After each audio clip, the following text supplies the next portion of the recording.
Friends, this is not the update I wanted to film for you today. What I had hoped to share with you today was the really fun news that we found out the day before Gavrel's 13th birthday that we were expecting baby number 9. I know it looks from the outside like it must have been a surprise because our youngest is 5 and we are nearing 40 ourselves, and it looks like a surprise tag on, but it was actually very much wanted and very intentional, and it took way longer than we expected. And so to get that positive test was a really exciting thing for us. And because we had waited so long and we're so excited, we had an opportunity coming up where we were going to be with all 8 of our children, including our adult daughter and grandson, and my parents. We were all going to be together at a family wedding, and we wanted to take advantage of the opportunity, being everybody together in person, to tell our family. And after waiting so long, I was ready to just be publicly excited. So despite it being very early in the process, we were ready to just be excited. And so we had so much fun creating this epic movie trailer announcing our 9th baby. And so I want to show it to you, and the kids' reactions as well. So here is the trailer that we created, as well as the kids finding out.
Mom's expecting.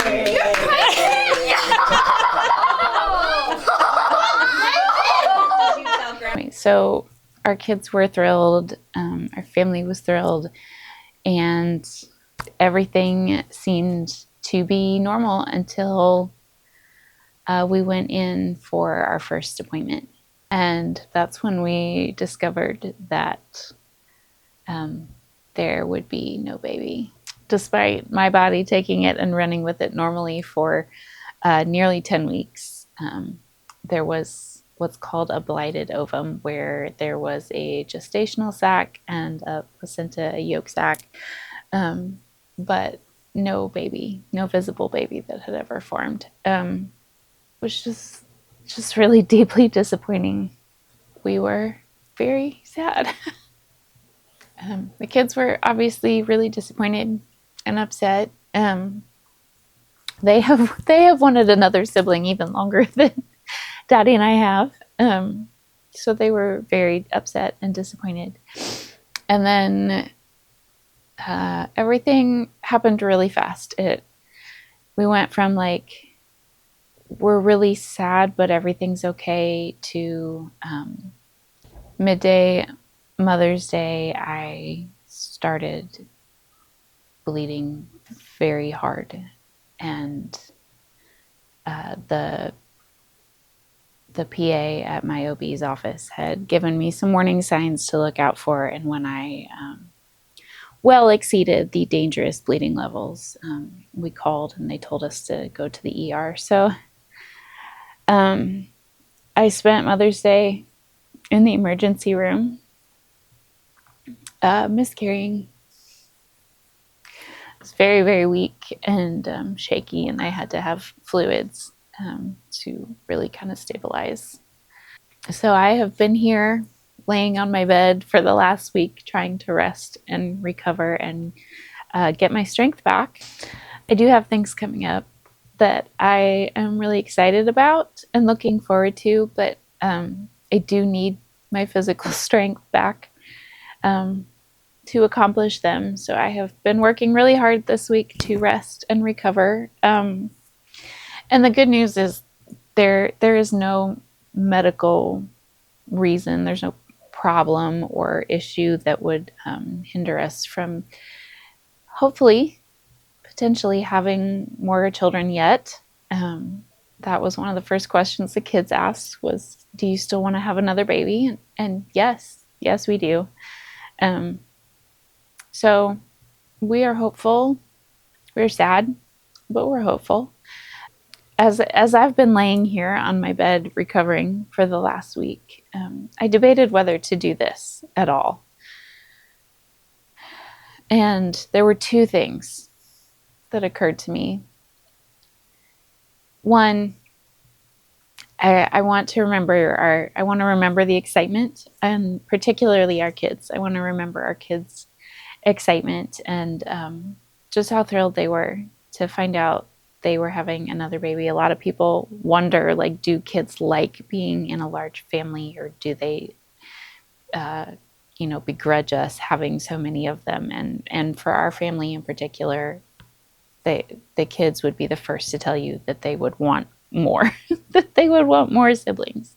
So I want to remember the excitement. I want to remember the happiness. Since miscarrying, our kids have really been rock stars. They've been champs. They made us cards and letters. They have prayed with us. They have helped pick up the slack at home while I am physically incapacitated. They've done dishes and laundry and cleaned house and taken care of all the animals and whatnot, and really done a great job. And so I really want to remember the kids through this process. But second of all, I know statistically that miscarriage is really, really common. And I know so many of my friends who have walked through it. I've walked through with them. But one of the things that has struck me through my own process is just how many women around me that I may never have other opportunity to have this conversation with, that in my own brokenness right now,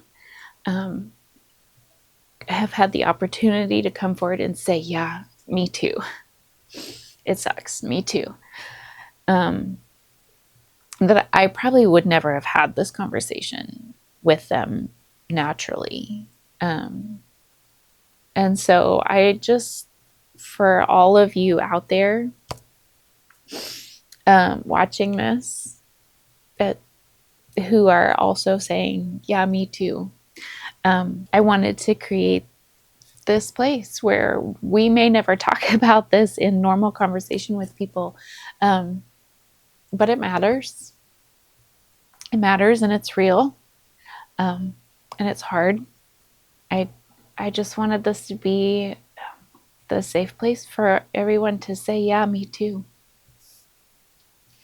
To let you know that you're not alone, and I grieve with you.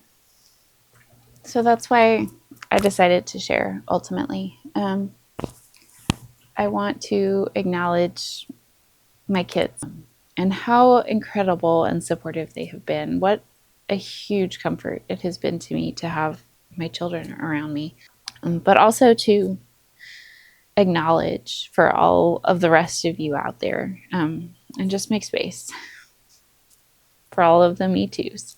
So thank you. Thank you for being here. I do appreciate you guys. I'm sorry that this one's just not a happy, but that's real life, right? Like, we all have ups and downs, and this has been a rough down for us. Like I said, we do have more fun, exciting, happy things coming up that we are really looking forward to. So I hope you'll stick around with us and for the good things too. But anyway, thank you for being here. You are worth your own hard work, and we love you so much.